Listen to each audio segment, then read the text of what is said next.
وقالوا يا أيها الذي نزل عليه الذكر إنك لمجنون তারা বলল তোমার প্রতি যেই কোরআন অবতীর্ণ হচ্ছে, কাফের মুশরিকরা বলে উঠল আল্লাহ নবীর প্রতি যেই কোরআন নাজিল হচ্ছে, এই কোরআন সে কি বলছে আমাদের সামনে, কোথা থেকে নাজিল হচ্ছে, কে নাজিল করেছে? নিশ্চয়ই মুহাম্মদ সাল্লাল্লাহু আলাইহি ওয়াসাল্লাম হচ্ছে উম্মাদ পাগল। আল্লাহর হাবিব কোরআন তেলাওয়াত করে শোনাইয়েছে, আর তারা মুহাম্মদ সাল্লাল্লাহু আলাইহি সাল্লামকে পাগল বলেছে। এভাবে করে করে কাফের মুশরিকরা আল্লাহর হাবিব সাল্লাল্লাহু আলাইহি ওয়াসাল্লামের বিরুদ্ধে কুৎসা রটিয়েছে। 2 নম্বরে তারা আল্লাহর হাবিব সাল্লাল্লাহু আলাইহি ওয়াসাল্লামের দাওয়াতি কার্যক্রমকে বাধাগ্রস্ত করার জন্য তারা মক্কার অলিতে গলিতে নাচ গানের আয়োজন করত, গল্প আড্ডার আয়োজন করেছে, যেন মানুষগুলো কোরআন না শুনে, আর মানুষগুলো যেন কাফের মুশরিকরা যে আয়োজন করতো সে আয়োজনে উপরে পড়ে যায়। তার মানে অবান্তর গান বাদ্য, অবান্তর গল্প গুজব বলা, এটা মুসলমানদের কালচার নয়, এটা কাফেরদের কালচার। আমার ভাইয়েরা, তৎকালীন সময়ে কুরাইশদের অন্যতম নেতা নজর বিন হারেস বড় একজন ব্যবসায়ী ছিলেন। তিনি তার অর্থায়নে ইরাকের হীরা নগরীতে গিয়ে তিনি তৎকালীন সময়ের পূর্বের পারস্যের রাজা বাদশাদের ঘটনাগুলো, গল্প কিচ্ছা কাহিনীগুলো মুখস্থ করে এসেছে। আর আমার ভাইয়েরা, আমরা একজন পালোয়ানের কথা জানি, তার নাম হচ্ছে রুস্তম। রুস্তম পালোয়ানের কথা আমরা শুনছি না? পালোয়ান রুস্তম। এই রুস্তম তিনি স্পেন্দিয়ার বীরত্বের কাহিনীগুলোকে মুখস্থ করে মক্কা নগরীর অলিতে গলিতে বসেছে, মানুষগুলাকে গল্প কাহিনী শোনাচ্ছে, যেন মানুষগুলো আল্লাহর দিন থেকে সরে যায়। আর নজর বিন হারেস তার অর্থায়নে কিছু সুন্দরী সুন্দরী দাসীদেরকে ক্রয় করেছে, যাদেরকে দিয়ে সে নাচ গান করত। নাচ গান করে করে মানুষগুলোকে আল্লাহর পথ থেকে মানুষগুলোকে যেন সরিয়ে দেওয়া যায়। আল্লাহ পাক রব্বুল আলামিন বলছেন, ওয়ামিনান নাসি মান ইয়াশতারি লাহওয়াল হাদিসি লিয়ুদিল্লা আন সাবিলিল্লাহ ওয়া বিগাইরি ইলমিন ওয়া ইয়াত্তাখিযাহা হুজুয়া উলাইকা লাহুম আযাবুম মুহিন।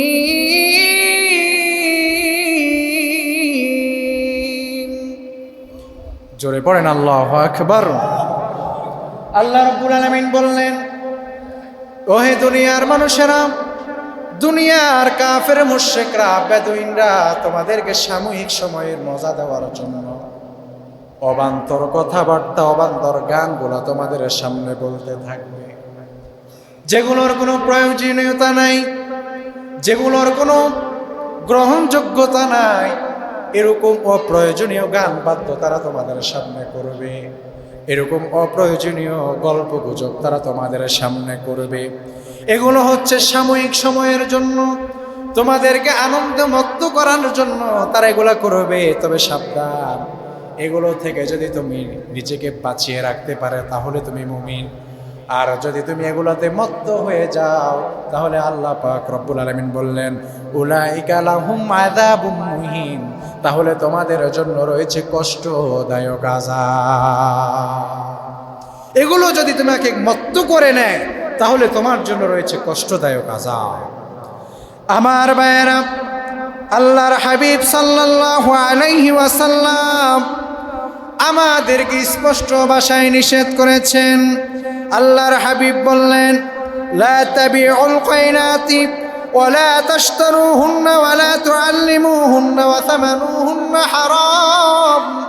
আল্লাহর হাবিব বলেছেন, সাবধান, তোমরা তোমাদের পকেটের অর্থ দিয়ে কোনো নায়িকাকে ক্রয় করবা না, তোমরা তোমাদের অর্থ দিয়ে কোনো নায়িকার গান শুনতে যাইবা না, কারণ নায়িকারা যে অর্থ কামাই করে সে অর্থ হারাম, নায়িকারা যে অর্থে তাদের শরীর গঠন করেছে সেই শরীর হারাম, নারীরা যেভাবে তোমাদের সামনে গান উত্থাপন করে সেটাও হারাম। অতএব তোমরা তো সাবধান, তোমাদের পকেটের অর্থ দিয়ে নায়িকাদেরকে ক্রয় করবা না। আল্লাহর হাবিব সাল্লাল্লাহু আলাইহি ওয়াসাল্লাম 1400 বছর আগে স্পষ্ট ভাষায় নিষেধ করে গেলেন। মক্কার অলিতে গলিতে যখন কাফের মুশরিকরা গান বাদ্যের আয়োজন করেছে, আমার নবী তখন বজ্রকণ্ঠে তৎকালীন সময়ে যতজন ঈমান আনয়ন করেছে সকলের সামনে আল্লাহর হাবিব বজ্রকণ্ঠে বলে উঠলেন, সাহাবীরা শুনে নাও, আল্লাহ পাক আমাকে দুনিয়াতে পাঠিয়েছেন এই গান বাদ্যকে ধ্বংস করার জন্য, এই ঢোল তবলাকে ধ্বংস করার জন্য আল্লাহ পাক আমাকে দুনিয়াতে পাঠিয়েছে। তার মানে নবীর আগমন হয়েছে গান বাদ্যকে দুঃসাৎ করার জন্য, আল্লাহর হাবিব স্পষ্ট ভাষায় বলেছেন। অতএব গান বাদ্যকে হালাল মনে করার কোনো সুযোগ নাই। এবার সেই গান বাদ্য বাউল গান হোক আর আমরা স্বাভাবিক পর্যায়ে অশ্লীল বেহায়াপনা যে গানগুলো শুনি, মাজারে হোক আর যত বড় ওলির দরবারেই হোক, গান বাদ্য সর্ব অবস্থায় হারাম। 3 নম্বর, তারা আল্লাহর হাবিব সাল্লাল্লাহু আলাইহি ওয়াসাল্লামের প্রতি কুযুক্তি পেশ করল। কি কি কুযুক্তি পেশ করল? আল্লাহর হাবিব সাল্লাল্লাহু আলাইহি ওয়াসাল্লামের সেই কথাকে পবিত্র কোরআন আল কারীমের 25 নম্বর সূরা সূরাত ফুরকানের 7 ও 8 নম্বর আয়াতে আল্লাহ রাব্বুল আলামিন বললেন, ওয়াকালু মা হাযার রাসূল ইয়াকুলু আত-তাআমা ওয়া ইয়ামশি ফিল আসওয়াক লাউলা উযিলা আলাইহি মায়া ফায়াকুনা মাআহু নাযীরা। আল্লাহ রাব্বুল আলামিন বলছেন, দেখেন তারা বলল সে কিভাবে আমাদের নবী হতে পারে, সে কিভাবে নবী হয়, কারণ সে আমাদের মতো করে খায়। দেখুন কাফেরদের যুক্তিগুলা দেখেন, সে কিভাবে আমাদের নবী হতে পারে, সে আমাদের মতো করে খায়, সে আমাদের মতো করে বাজারে যায়, সে আমাদের মতো করে চলাফেরা করে, আর সে বলছে যে তার কাছে নাকি আল্লাহর কোরআন নাজিল হয়। এটা কিভাবে সম্ভব? আল্লাহর যদি নবী বানানোর প্রয়োজনই হতো তাহলে তিনি একজন ফেরেশতা কেন পাঠালেন না? তিনি কেন আমাদের মধ্যে একজন মানুষকে তিনি নবী পাঠালেন? আর তিনি চাইলে তো পাঠাতে পারতেন উচ্চ বংশীয় কোনো মানুষকে, তিনি এমন একজনকে নবী পাঠালেন, নবী বানিয়ে পাঠালেন যে অভাবী, যার মা নাই, যার বাবা নাই, এরকম একজনকে তিনি কিভাবে নবী বানালেন? এভাবে করে করে কাফের মুশরিকরা সংশয় প্রকাশ করতে লাগলো। আল্লাহ রাব্বুল আলামিন বললেন, দেখেন আও ইউলকা ইলাইহি কানজুন আও তাকুনু লাহু জান্নাতুন ইয়াকুলু মিনহা ওয়া ক্বালা আয-যালিমুনা ইন তাত্তাবিউনা ইল্লা রাজুলাম মাসহুরা। তিনি তো চাইলে পাঠাতে পারতেন উচ্চ বংশীয় ধনাঢ্য ব্যক্তিদের ঘরে এরকম সন্তানদেরকে তিনি নবী বানিয়ে পাঠাতে পারতেন, কিন্তু তিনি এমন একজনকে নবী পাঠাতে পারতেন, তিনি এমন একজনকে নবী পাঠালেন যে জাদুগ্রস্ত, নাউজুবিল্লাহ, যে পাগল, যে উম্মাদ, এরকম একজনকে তিনি নবী বানিয়ে পাঠালেন। কেমন আশ্চর্যজনক কথাবার্তা। এবার আল্লাহ কি বলছেন দেখেন, আল্লাহ রাব্বুল আলামিন বলছেন, এই কাফের মুশরিকদের কথা অনুযায়ী আমি যদি কোনো ফেরেশতাকে নবী বানিয়ে পাঠাতাম তারা কি বলতো? قُلْ لَوْ كَانَ فِي الْأَرْضِ مَلَائِكَةٌ يَمْشُونَ مُطْمَئِنِّينَ لَنَزَّلْنَا عَلَيْهِمْ مِنَ السَّمَاءِ مَلَكًا رَّسُولًا। আল্লাহ বলছেন, যদি আমি তাদের কথা অনুযায়ী ফেরেশতাকে নবী বানিয়ে পাঠাতাম, মুহাম্মদ সাল্লাল্লাহু আলাইহি সাল্লামকে নবী না বানাতাম, তাহলে তারা কি বলতো? আমরা মানুষ, আমাদের দুঃখ কষ্ট ফেরেশতারা কি বুঝবে?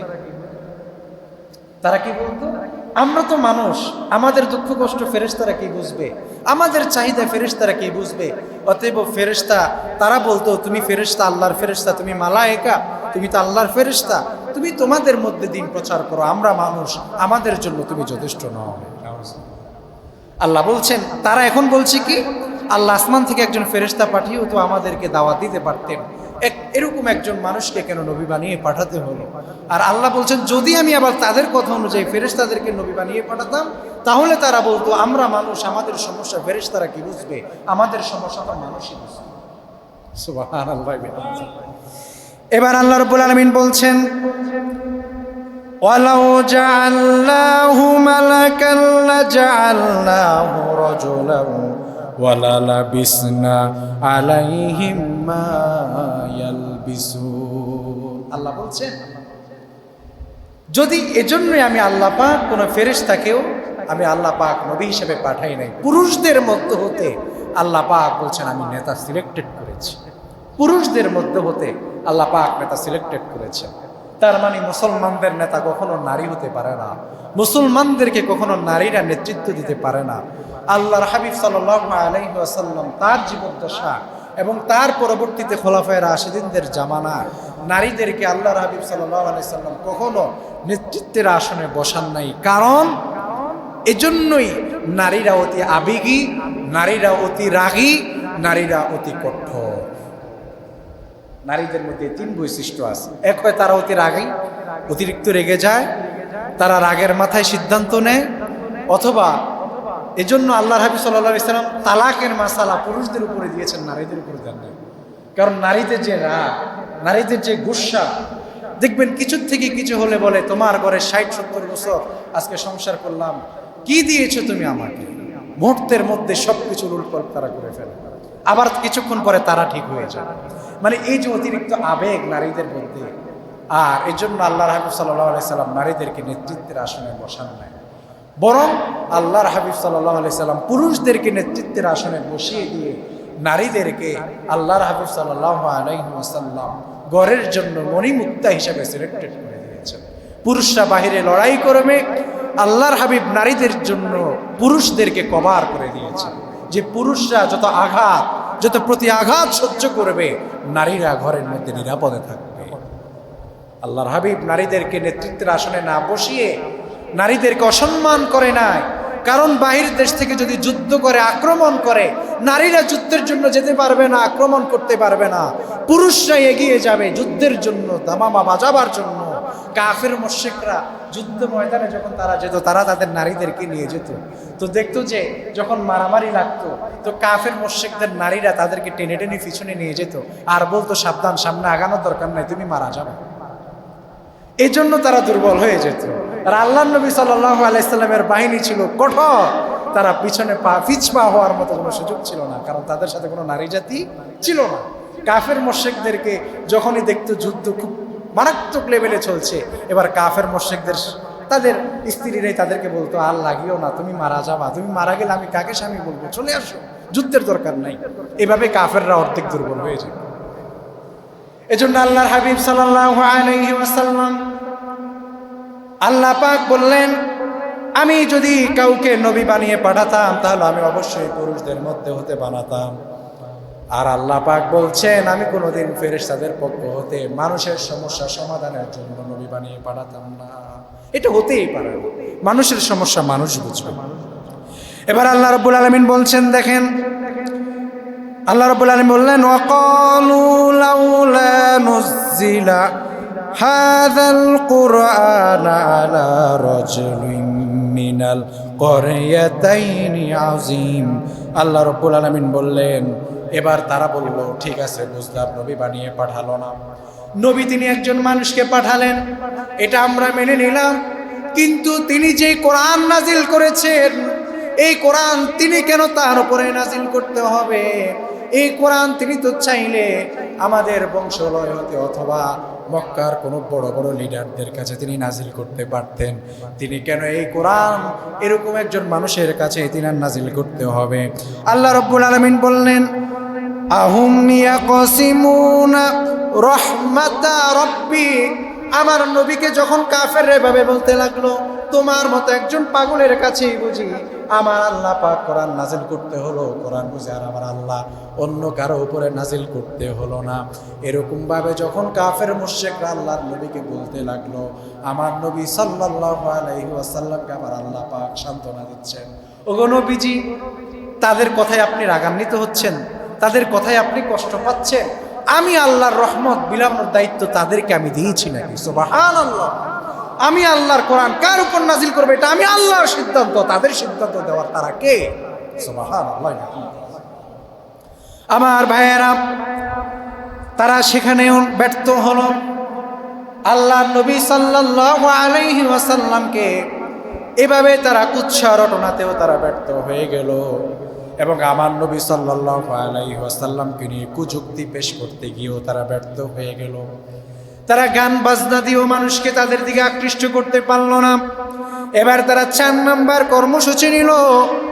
এবার তারা কিছু ইহুদি পণ্ডিতদেরকে, পূর্বের যুগে যাদের বসবাস ছিল এরকম কিছু ইহুদি পণ্ডিতদেরকে তারা ভাড়া করেছে।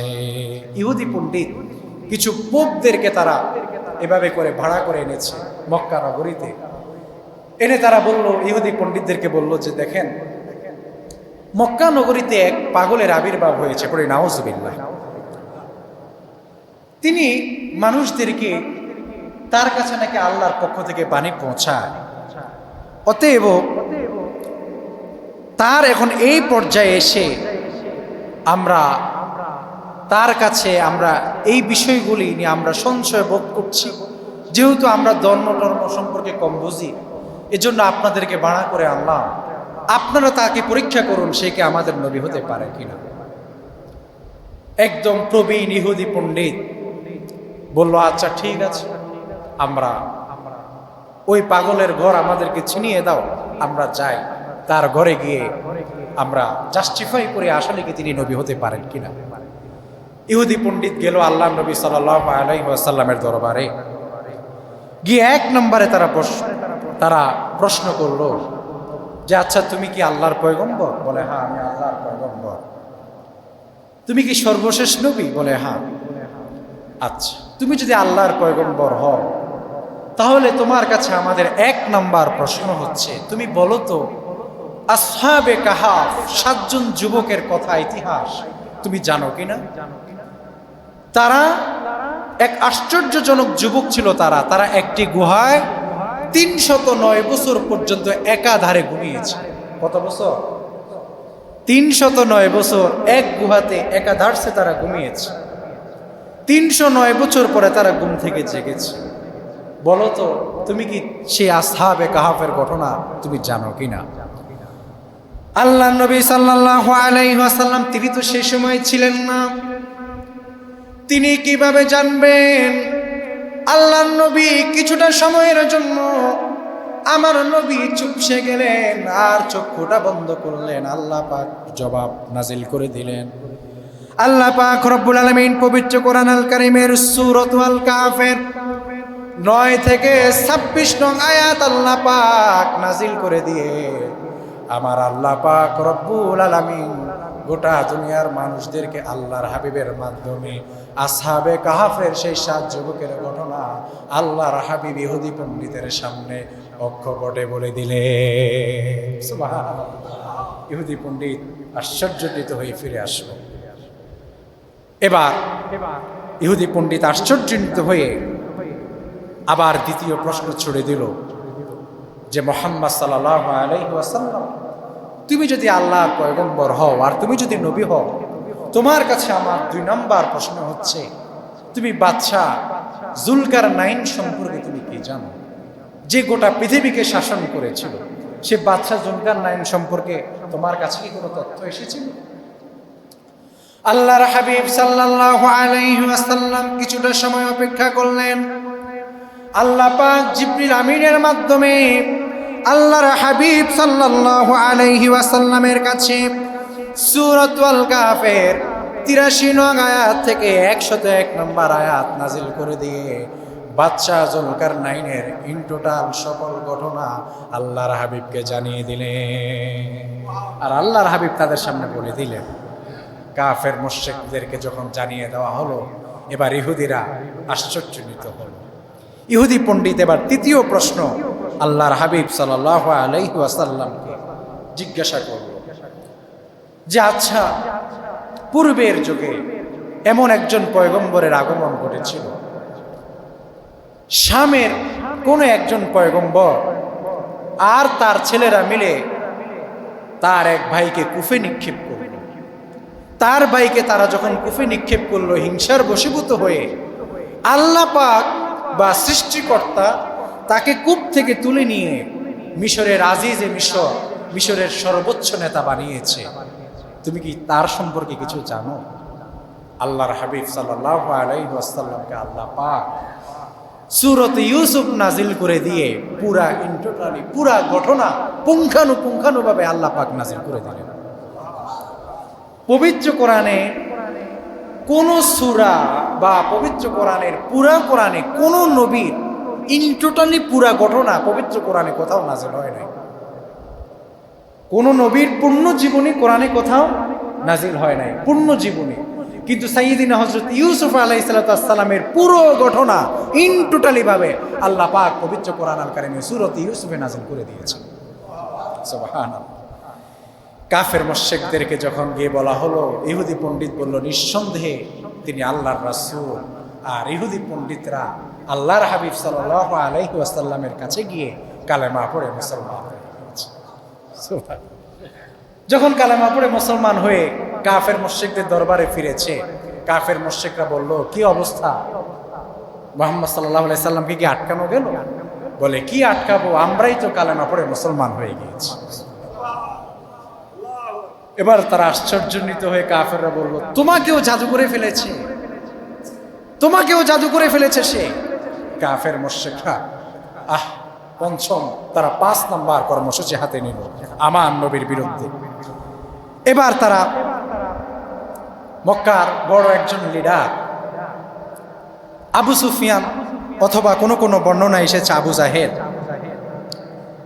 গভীর রাত আল্লাহর হাবিব সাল্লাল্লাহু আলাইহি ওয়াসাল্লাম আর তিনি একত্রিত দাঁড়িয়েছেন, দাঁড়িয়ে বলছেন, মুহাম্মদ সাল্লাল্লাহু আলাইহি ওয়াসাল্লাম, আমরা পড়ি সাল্লাল্লাহু আলাইহি ওয়াসাল্লাম, তুমি এতদিন জমিনে বহু জাদু দেখিয়েছো এবং তুমি যে নবী সেটা মানুষকে মোটামুটি বিশ্বাস করিয়েছো, মানুষও তোমার প্রতি ঈমান এনেছে। দেখো এখন তুমি আর আমি ছাড়া এখানে কেউ নাই, আমি মক্কার বড় একজন লিডার, এখন তুমি আর আমি এখানে, আমাদের মধ্যে তৃতীয় বলতে কেউ নেই। দেখো আসমানের দিকে তাকাও আর চাঁদ আসছে, তুমি যদি এখন আমাকে তোমার আঙ্গুলের ইশারায়, কারণ তোমার জমিনের সব ক্ষমতা তো জমিনে আছে, আসমানে তোমার ক্ষমতা কাজ করে কিনা দেখি, তুমি যদি আকাশের চাঁদকে দ্বিখণ্ডিত করে দিতে পারো তাহলে আমরা তোমার প্রতি কি আনবো? ঈমান আনয়ন করবো, আমি তোমার প্রতি ঈমান আনয়ন করে ফেলবো। যদি আসমানের চাঁদকে তুমি কি করতে পারো? দ্বিখণ্ডিত করতে পারো। আল্লাহর হাবিব সাল্লাল্লাহু আলাইহি ওয়াসাল্লাম আঙ্গুল দিয়ে ইশারা করা মাত্র, করতে দেরি হয়েছে, চাঁদ সাথে সাথে দ্বিখণ্ডিত হয়ে পৃথিবীর 2 দিকে হেলে গিয়েছে। সুবহানাল্লাহ। সে যখন এমন দৃশ্য দেখতে পেল, এরপরেও এই কাফের ঈমান আনয়ন করেনি, এরপরেও সে বলে লাগলো, আহারে মুহাম্মদ, এতদিন পর্যন্ত আমরা জানতাম তোমার জাদু দুনিয়াতে জমিনের মধ্যে কাজ করে, এখন দেখি তোমার জাদু আসমানেও কাজ করে। তুমি তো মাশাআল্লাহ বড় জাদুকর, তোমার জাদু শুধু দুনিয়াতে না আসমানেও কাজ করে। এবার দেখেন, আপনি বলবেন হুজুর এটার কোনো বৈজ্ঞানিক ব্যাখ্যা আছে কিনা, যে চাঁদ যে দ্বিখণ্ডিত হয়েছে এটার কোনো বৈজ্ঞানিক ব্যাখ্যা আছে কিনা? 1959 সালে 13ই সেপ্টেম্বর সোভিয়েত ইউনিয়নের একদল বিজ্ঞানী তারা চিন্তা করলো, আমরা চাঁদের দেশ সফর করব, উচ্চ গমনে আকাশে কি আছে আমরা সেটি গবেষণা করে যাব। তারা একটি রণতরী, সে লুনা 2 নামের একটা রণতরীকে নিয়ে তারা উপর দেশ তারা গমন করা শুরু করেছে। সেখানে যিনি হেড বিজ্ঞানী ছিলেন তার নাম ছিল নীল আর্মস্ট্রং। তিনি দায়িত্ব নিলেন চাঁদের দেশ তিনি গমন করবেন। তিনি যখন চাঁদের দেশ গমন করলেন এবং তিনি যখন পৃথিবীতে প্রথম মানুষ যিনি চাঁদের দেশে গিয়েছেন, এই নীল আর্মস্ট্রং, তিনি যখন চাঁদের দেশ গমন করেছেন এবং নেমেছেন, যাওয়ার পরে তিনি যখন লক্ষ্য করছেন, দেখছেন মাঝখানে বিশাল এক ফারাক দেখা যাচ্ছে। মনে হচ্ছে যেন চাঁদ কোনো কারণে দ্বিখণ্ডিত হয়েছে, আবার মিলিত হয়েছে।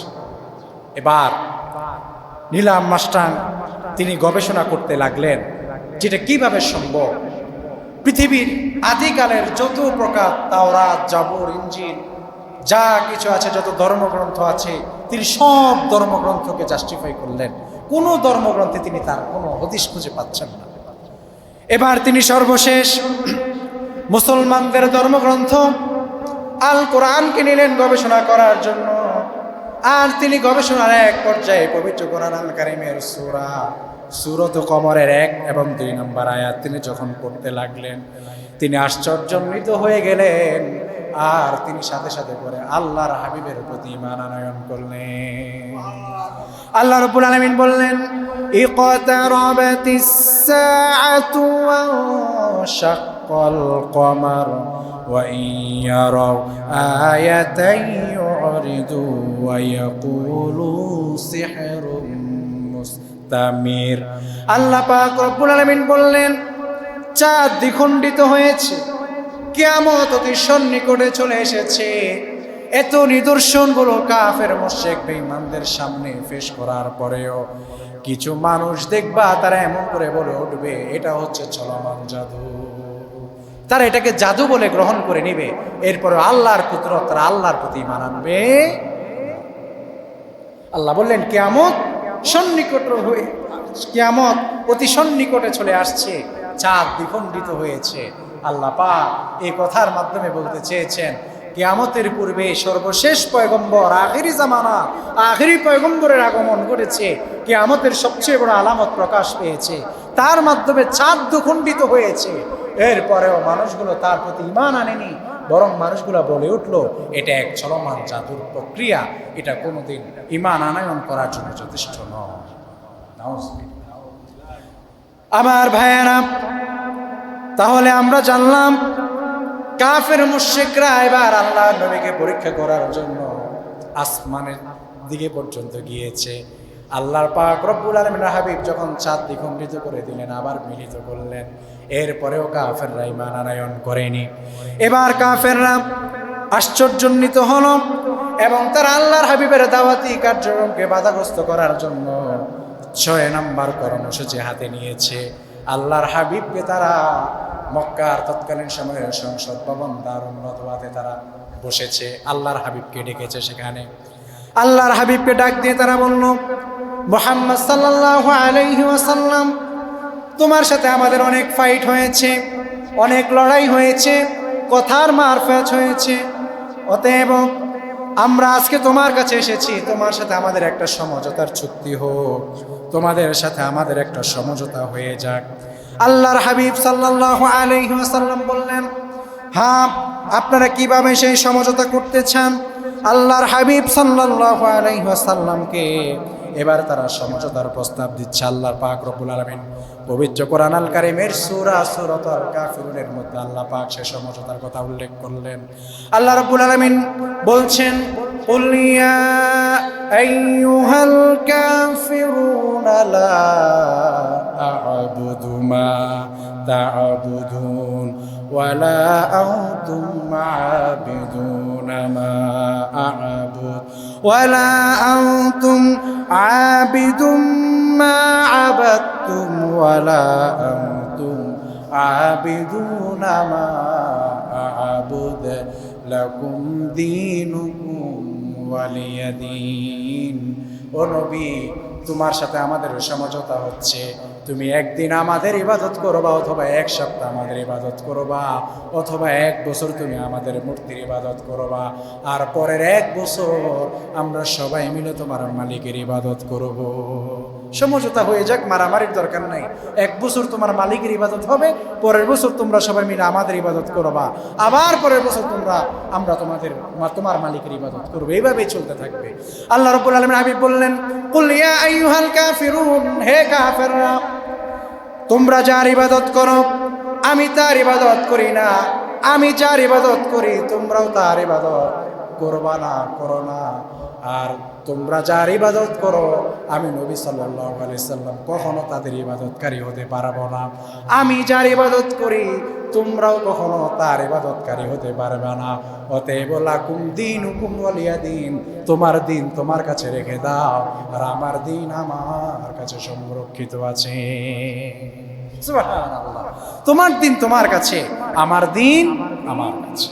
আল্লাহর হাবিব সাল্লাল্লাহু আলাইহি সাল্লাম তাদের এই সমঝোতা প্রস্তাবে আল্লাহর হাবিব রাজি হলেন না।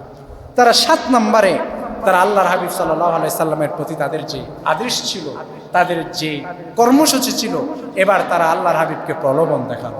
কাফের মুশরিকরা এবার 7ম নম্বর কর্মসূচিতেও ব্যর্থ হয়ে তারা সর্বশেষ 8ম নম্বরে তারা যে কর্মসূচি তারা হাতে নিয়েছে, তারা এবার আল্লাহর নবীর উপর নির্যাতনের স্টিমরোলার চালিয়ে দিবে। তারা 1 নম্বরে আল্লাহর নবীকে গ্রেফতার করে ফেললো, আল্লাহর নবী সাল্লাল্লাহু আলাইহি ওয়াসাল্লামকে কারাদণ্ড দিয়ে দিল। আমার নবীর উপর নির্যাতন শুরু হয়ে গেল, এমনভাবে নির্যাতন করতে করতে লাগলো। আল্লাহ নবীর সাহাবী হযরত আবু বকর সিদ্দিক রাদিয়াল্লাহু তাআলা আনহু আল্লাহ নবীর কাছে এসেছেন। আল্লাহ নবী লক্ষ্য করছেন, আহারে আবু বকরের নাক বেয়ে রক্তগুলো ভিজে ভিজে পুরা বুক ভিজে গেছে, রক্তে আবু বকরের পুরা বুক ভিজে গেছে। আল্লাহ নবী বলেন, আবু বকর রে, তোমার এই অবস্থা কেন হয়েছে? আবু বকর ডাক দিয়ে বলে, নবীজি সাইয়্যিদুল মুরসালিন, আজ মক্কার কাবার চত্বরে দাঁড়িয়ে আমি আল্লাহর দরবারে সিজদায় অবনীত হলাম গো নবীজি। এমন সময় মক্কার একদল কাফের এসে আল্লাহর হাবিব তাদের পায়ে ছিল খরম জুতা, কাঠের খরম জুতা দিয়ে আমাকে এমন সজোরে আঘাত করেছে, আমার নাক ফেটে রক্ত বের হতে লাগলো। আমার ভাইয়েরা, আল্লাহ নবী সাল্লাল্লাহু আলাইহি ওয়াসাল্লাম কাবার মক্কার হিজর, মক্কার একদম নিকটে আল্লাহর হাবিব নামাজ আদায় করছেন। কাফের মুশরিকরা এসে আল্লাহর নবী সাল্লাল্লাহু আলাইহি ওয়াসাল্লামের পিঠের মধ্যে উটের নাড়ি বুড়ি, পচা নাড়ি বুড়ি চাপিয়ে দিল। এভাবে করে করে আল্লাহর নবীর জন্য মক্কা নগরী এক দুর্বিষহ নগরী হয়ে গেল। আল্লাহ নবীর আপন চাচা, আল্লাহ নবীর বংশলয়ের মানুষগুলো এক অন্ধকার চেহারা আল্লাহ নবী দেখতে লাগলো। আল্লাহ নবী দেখলেন, আহারে কেমন নিষ্ঠুরতা আমার প্রতি চলছে। তায়েফের ময়দানে আল্লাহর নবীর রক্তগুলোকে জড়ালো। এভাবে করে করে আমার নবীর উপরে এত পরিমাণ নির্যাতনের স্টিমরোলার তারা চালিয়ে দিল। আল্লাহর নবী সর্বশেষ সহ্য করতে না পেরে কাফের মুশরিকরা আল্লাহর নবীকে হত্যা করে ফেলবে। এবার আমার আল্লাহ পাক আমার নবীকে আদেশ করলেন, ওগো নবী আপনি যান, আপনি হিজরত করেন মক্কা নগরীতে, আপনার জন্য ভালো হবে না। আল্লাহর হাবিব গভীর রাত 450 কিলোমিটারের পথ মক্কা থেকে মদিনা যারা হজ করতে গিয়েছেন, 450 কিলোমিটারের পথ আল্লাহর হাবিব রাত্রিতে হেঁটে হেঁটে কখনো ঘোড়ায় সওয়ার করে আল্লাহর হাবিব মদিনায় হিজরত করেছে। তারপরেও দিনের এই বাতিকে নিভিয়ে দেওয়া গিয়েছে? দেওয়া যায় নাই। আল্লাহ পাক রব্বুল আলামিন স্পষ্ট ভাষায় কোরআন আল কারীমে বললেন, ইউরিদুনা লিইউতফিউ নূরাল্লাহি বিআফওয়াহিহিম ওয়াল্লাহু মুতিম্মু নূরিহি ওয়ালাউ কারিহাল কাফিরুন। আল্লাহ পাক বলছেন, এই চেরাগকে কাফের মুশরিকরা নিভিয়ে দিতে চাইবে, তা আল্লাহ বলছেন এটা নিভিয়ে দেওয়া যায় না, বরং তারা যতই নিভিয়ে দেওয়ার জন্য চক্রান্ত করবে আমি আল্লাহ পাক ততই জ্বালিয়ে দিব। সুবহানাল্লাহ।